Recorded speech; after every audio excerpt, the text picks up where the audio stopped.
coming in. Thank you for being here to pay a debt of gratitude to two remarkable Americans. Do we really need to say more? You could give them a round of applause.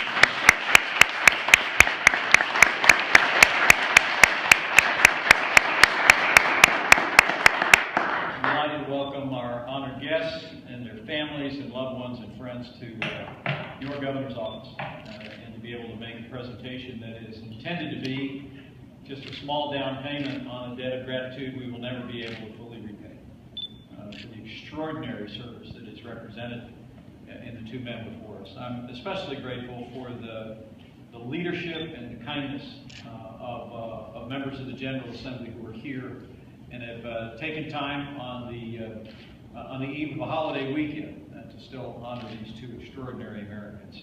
Join me in thanking Senator Jim Merritt, Senator Greg Walker, and Representative Carly Mason. Thank you all. I'm going to read a little bit about these two great Americans, and then we'll pose for just about as many pictures as you want us to. Robert Hyatt served in both the United States Army and Marine Corps, starting with his time in World War II as a field medic under the command of General George S. Patton in North Africa, and again in Sicily and Italy as a part of the Third Army.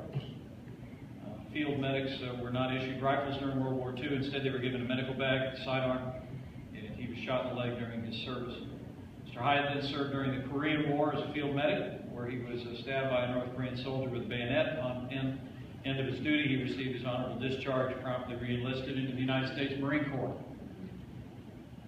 His final tour of duty was in Vietnam, where he directly worked on the expansion of the Da Nang Air Force Base, 20 years service across 4 different continents, 2 significant combat injuries, several accommodations, 5 Bronze Star medals, honorably discharged once again. And he previously received the highest civilian recognition that I, as governor, afford to our citizens. We have a conformed copy for this ceremony, but join me in congratulating Robert Hyatt on his receipt of the Sagamore of the Wabash in recognition of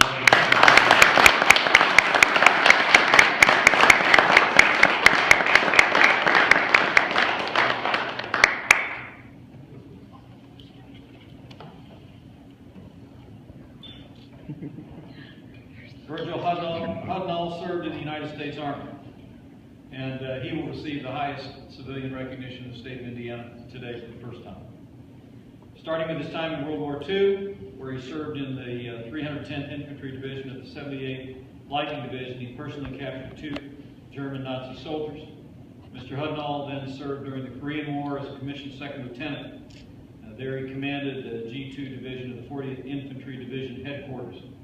Final tour of duty was in Vietnam, where he was assigned to the MACV, which is the Military Assistant Command Advisory Group, until the unit was disbanded due to the Paris Peace Accords in 1973. And in recognition of his extraordinary service in World War II, in Korea, and in Vietnam, and his courage in battle, it is my honor as governor of the state of Indiana to extend to him the highest civilian honor of this state, the Sagamore of the Wabash to Virgil. Thank you.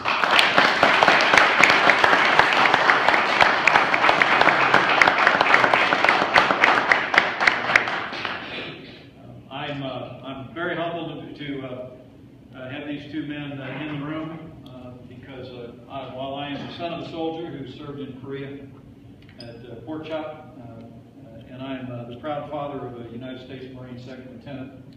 Obviously, greatness skips a generation in my family, but I'm emblematic of the vast majority of Americans who have lived under the protection of the courage and sacrifice of men like each one of you, and the sacrifices represented in your families who supported you through your seasons of service. So I also wanted to extend to you this coin of appreciation from the governor's office, and thank you once again for your outstanding service to the people.